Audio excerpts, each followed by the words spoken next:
So, welcome all to the fireside chat with the Group CHRO of Quest Corp, Ruchi Ahluwalia. Ruchi is personally known to me, and it's a pleasure to have a conversation on the topic, which I for sure know that Ruchi, it's very close to Ruchi's heart, and she drives it with the most genuine thing, be it diversity, inclusion, and equity.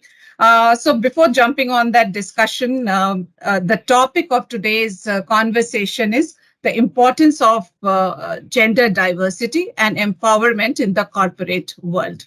So welcome again, Ruchi, to the fireside chat. Uh, Ruchi, I'll start with the question and then we'll hear you. One is, why is gender diversity and empowerment of women such an important topic in the corporate world? Priyanka, first of all, thank you for having me here, and good evening to all of the people who are watching this chat. Indeed, this is a topic which is dearest to my heart. I'm most passionate about it, and it's not just a passion for us. It's a business case. And to answer your question, Priyanka, I feel empowering and promoting women at the workforce is not just ethically imperative, but it is also a strategic advantage to the business. So let me start talking about first the importance of it to the GDP of our country. And you know that Indian women, they constitute to only 18% of the GDP. While if you see our population, we have 48% of the population. And just by simply bridging this gender gap in employment, we could raise India's GDP by 30%. And corporates have a role to play in that. There was a study that I was going through, and it talked about that it was a McKinsey study report, and it showed that organizations which had much balancer workforce, much balanced workforce, they were 21% more productive and more profitable compared to the other organizations who weren't. There is enough data available which talks about women in the management or board positions, and it talks about when you have more women in the board positions, or when you have a more balanced gender participation, there's a significant impact on productivity, growth, which finally turns to the return on investments for our investors, including the share price. Um, there's enough data available when we talk about reaching out to the customers. So the female customers, their spend is about 28 trillion in the in the GDP, and this is India's and China's GDP put together. So if you have more women participate in the workforce, we able to reach out to those female customers. Those organizations are able to reach out to those female customers in a much better way. Um, Last but not the least, there's always war for talent. You and I have seen great resignation, and now we're talking AI revolution. There's constant battle of great talent. And of course, if you can't include the 48% talent which is available, or let's say in some cases the latent talent available, then definitely you're going to be missing out, an opportunity. So I would say it's utmost important. Important It is a topic. business case, and Yeah. hence I'm proud to say that at Quest, we've kept a very aspirational target. We want 50% of our workforce to be constituted by women. Uh, we are we started our journey, which was about 25% about 2 years back. I'm proud to say that this year we'll close it by 37%. By 2025, we'll be 50%. So yeah, Awesome. looking forward to great times. No, no, great insight. Of course, as a women, for sure, the contribution that they make to the GDP, the half of the population, 48%, more than 48% is women. Why not? As in, they equally deserve to be 50% in the organization. And found it, I think we are at 40%. 40%, yeah. So, of course, we are together to make it to 50%, and for sure we'll have that. Yeah.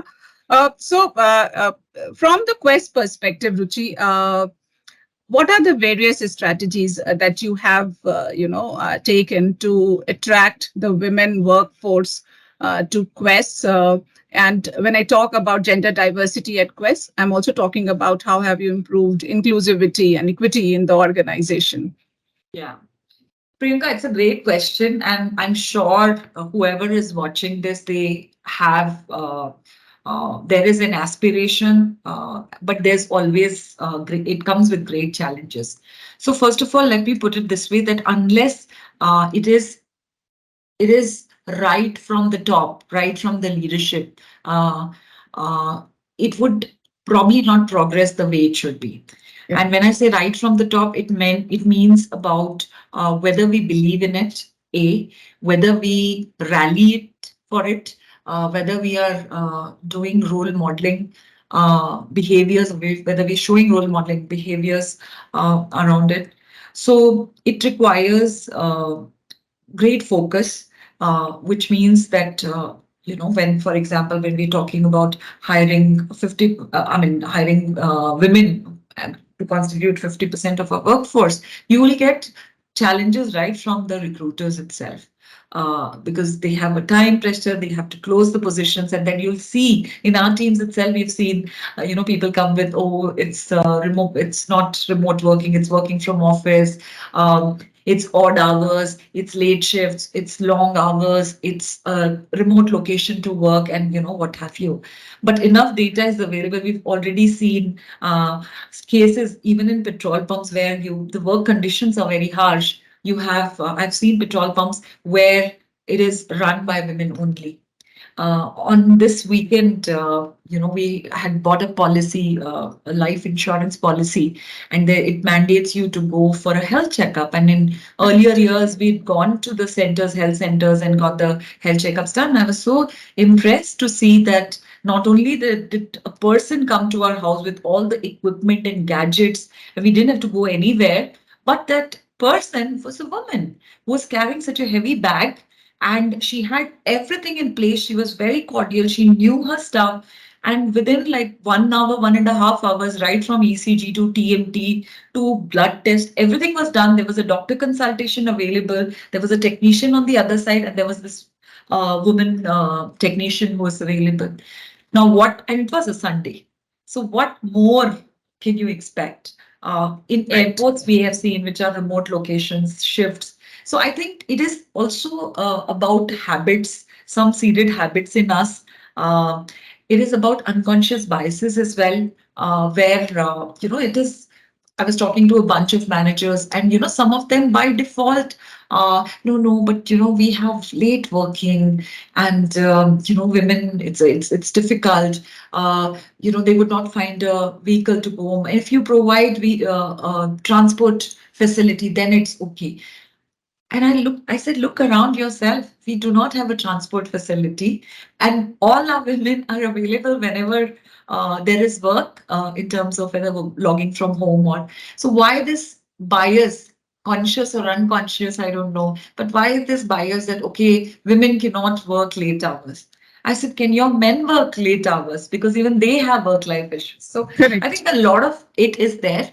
A lot of conditioning has to be done in terms of peers. So it's not only important to just have more women in the workforce. It is equally important that we grow them with mentorship, with the right tools, uh, technology, policies for them to grow, grow in the system.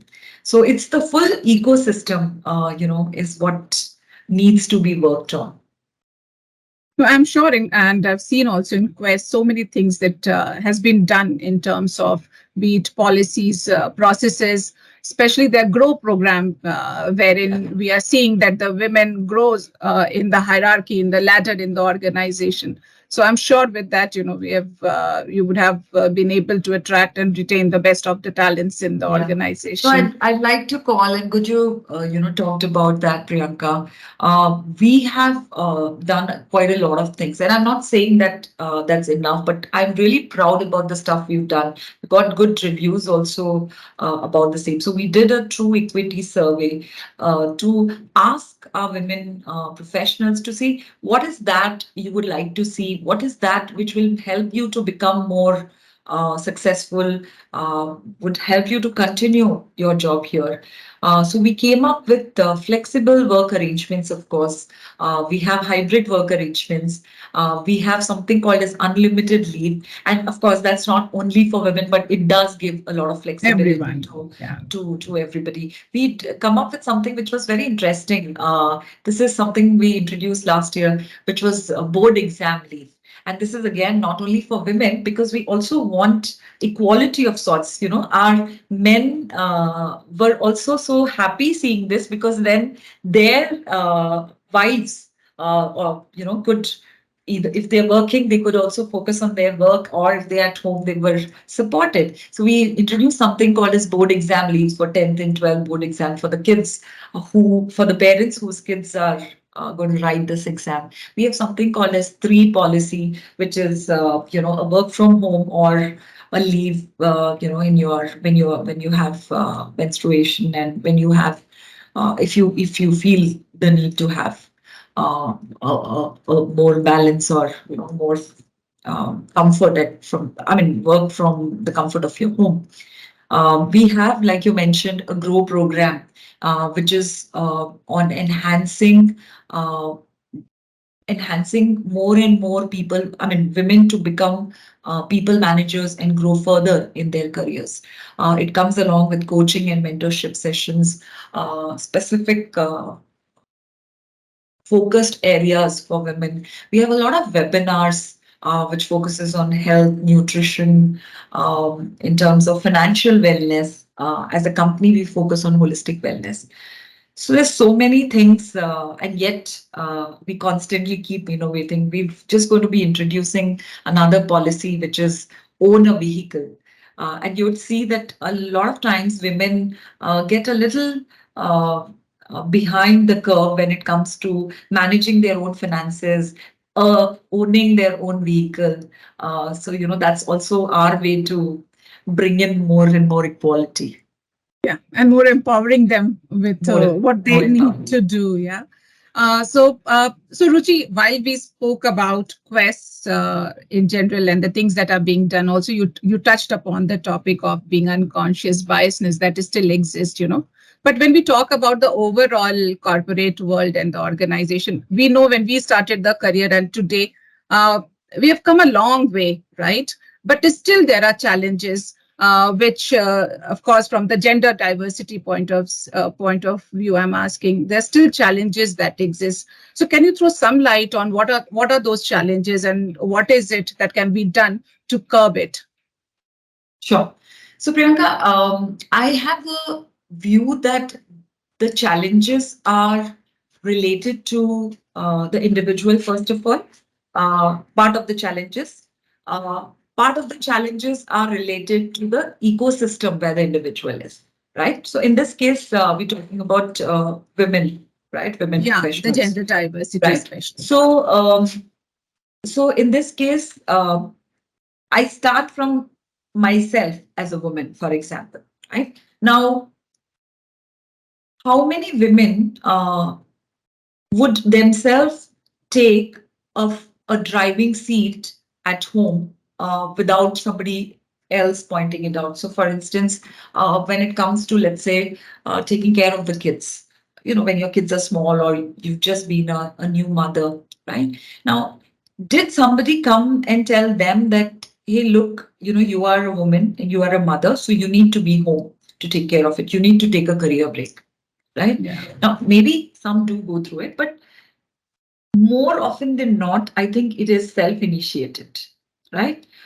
When it comes to uh, talking about sustainability in the career, I've come across so many women saying like, "Oh, I'm well to do. My husband is working, and we have enough," and I'm like, I can just take a break whenever I want, or I don't need a career, or I was working and then I took a break after marriage. Now, my question to everybody here is, when men do not have that choice of, just sitting at home and, like taking a break from the career, Yeah. sitting at home, you can do various things, right? Taking care of the house itself is a big thing. Big thing. So, Yeah. so when when they don't have a choice, or they supposedly don't have a choice of not earning, right? Why should women have that choice, which is more self-imposed, right? So that's Right. one of the self. Because no matter what you do, if the self doesn't want to come forward, or wants to, does not want to do it sustainably, right? No matter what you do, it will not happen, right? Now, but this is a smaller part of the problem, Yeah. right? The larger part of the challenge is the ecosystem. And when I say ecosystem, it is about the culture, right? How inclusive is that culture? Uh, we've seen many a times, right? There could be one woman in the whole group, or probably sometimes there could be two. And then, you have these evening drink parties or dinners and all. And by default, you would assume that the women colleague may not want to join because she has to go home, Yeah. right? Yeah. Or maybe she doesn't drink, right? Mm. But there's so many ways to include somebody. Why can't we have lunch discussions or lunch outings, for instance, right? Outings. Yeah. Why Huh? dinner? Right? And drink doesn't mean always, that it could be an alcoholic drink, right? I mean, there are ways to include. Yeah. So these are some of the, I won't even say unconscious bias. These are like habits which, have developed in us. Absolutely. And you would probably feel as a group of male colleagues that we are not disturbing her, or she's welcome. We never said no, but you're not also including her, right? Very And true. there's some efforts to be done to proactively go include, because probably by default it would not happen, right? Um, other challenges I have seen where a lot of people, in times like today, and also in different cities and ABC towns as well, where there are a lot of men who've never worked with a woman with before. It could be at a blue collar level. It could be at a level where that industry is more dominated by men. And if you even hire a woman there, it will be a great challenge for these men to work with a woman, right? So again, collaboration, a sense of equality, inclusivity, and last but not the least, equity, right? We talk about remuneration, we talk about perks and benefits, though we have equal remuneration policies. When it comes to promotions, again, we're not sure that in all organizations or in all teams, it is really, uh, you know, seen in an equitable way.